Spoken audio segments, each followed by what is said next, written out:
Hello, my name is Brenda Brunel and I am the Windsor, Ontario SNAP representative, Survivors Network of Those Abused by Priest.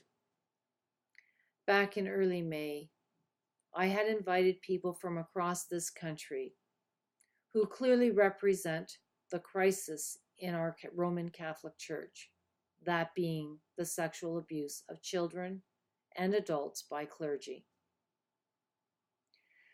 We had with us Indigenous representatives, non-Indigenous representatives.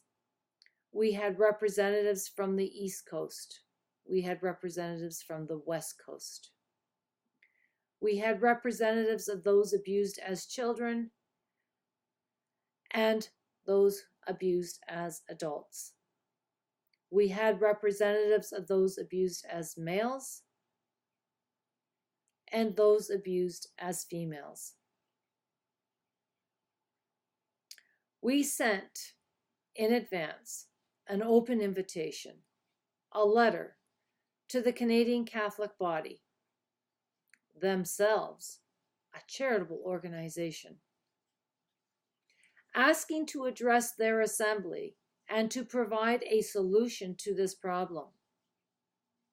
We requested for them to fund a research database so we could have a full scope of the problem of clerical abuse in Canada. We were informed that each bishop governs their own diocese. There is no oversight. They are accountable only to themselves.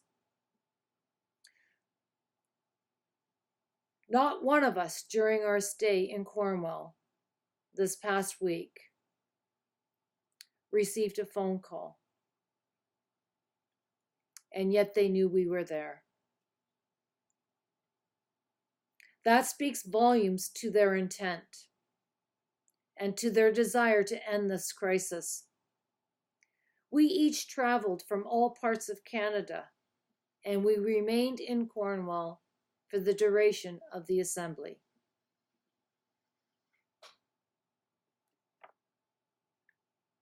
Our group organized a special screening of the documentary Pray, which speaks to clergy abuse. We rented a theater at the Galaxy Theater in Cornwall. We provided transportation so that we could have a private viewing of this documentary with the 97 bishops.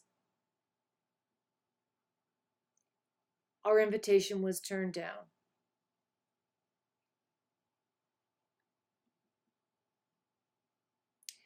Two hours before the movie began on that Thursday evening, we received an email that there was a change of heart and that they were willing to send 5 bishops.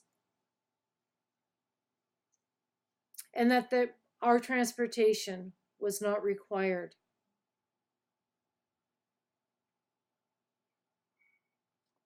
So out of 97 bishops, 5 were selected to join us in that theater and watch Pray with us.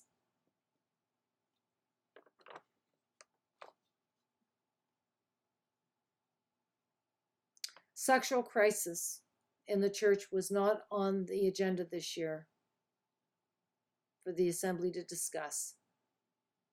Instead, what they thought was important to talk about this week were missions, youth movement, and yet they have no enforceable guidelines and lack of understanding of the depth of this crisis. My report card this week for our Canadian bishops is a failure.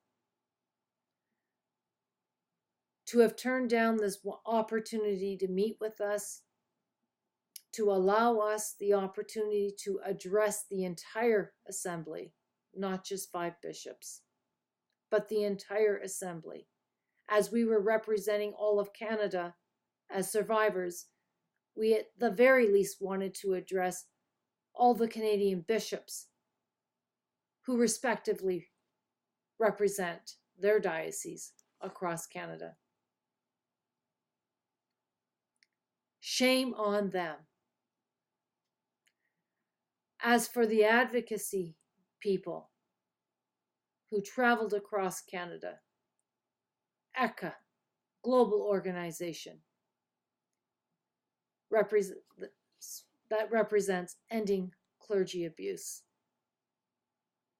Pathways Foundation from our Atlantic region, and our SNAP representatives, Survivors Network of Those Abused by Priests, have earned a complete A++.